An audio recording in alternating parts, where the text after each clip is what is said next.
Hi friends, இன்றைக்கி what eat என்ன டே பார்க்கலாம் வாங்க. காலையில் பிரேக்ஃபாஸ்ட் எதுவுமே சாப்பிட்லங்க. ஒரு மசாலா டீயை மட்டும் குடிச்சிட்டு மார்க்கெட்டுக்கு வந்து போயாச்சு. வந்து சாப்பிட்டுக்கலாம் அப்படின்ட்டு போயிட்டு சீக்கிரம் வந்துடலாம் அப்படின்னு தான் பார்த்தோம். வீட்டுக்கு வரவே 12 மணிக்கு மேலே ஆயிடுச்சு. ஸோ டேரெக்டாக இன்றைக்கி லஞ்சு தான் வந்து சாப்பிட்டோம். காலையில் இட்லி பண்ணலாம் அப்படின்னு சொல்லிட்டு மாவு அரைச்சி வச்சுட்டு போயிருந்தேன். அதே வந்து மதியத்துக்கு லஞ்சுக்கு இட்லியும் கொத்தமல்லி சட்னியும் வந்து பண்ணியிருந்தேன். இது வந்து தேங்காய் சட்னி எப்படி பண்ணுறோமோ அதே மாதிரி தான். தேங்காய் சட்னிக்கு அரைப்போம்ல, தேங்காய் பொட்டுக்கல்லாம், அது கூடயே பச்சை கொத்தமல்லியை கழுவிட்டு சேர்த்து அரைச்சிட்டு அப்படியே தாளிச்சிட வேண்டியதான். சூப்பராக இருக்கும். ஊரில் இருக்கிற எல்லா பஞ்சாயத்தையும் தீர்த்து வைக்கிறோம். ஆனால் நம்ம வீட்டு பஞ்சாயத்து பெரும் பஞ்சாயத்தாக இருக்குன்ற மாதிரி தாங்க இருக்குது.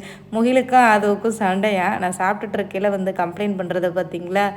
அதுக்கப்புறம் ஈவினிங் வந்து நான் டின்னர் பெருசாக சாப்பிட்லங்க. இந்த 2 பசங்களுக்கு மாற்றி மாற்றி அவனுக்கு காய்ச்சல், இவனுக்கு சளி அப்படின்ட்டு ஒருத்தவனுக்கு வந்தால் இன்னொருத்தவனுக்கு வந்துடுது. நான் நைட்டு வாழைப்பழம் மட்டும்தான் சாப்பிட்டேன். நெக்ஸ்ட் வீடியோவில் பார்க்கலாம். பாய்.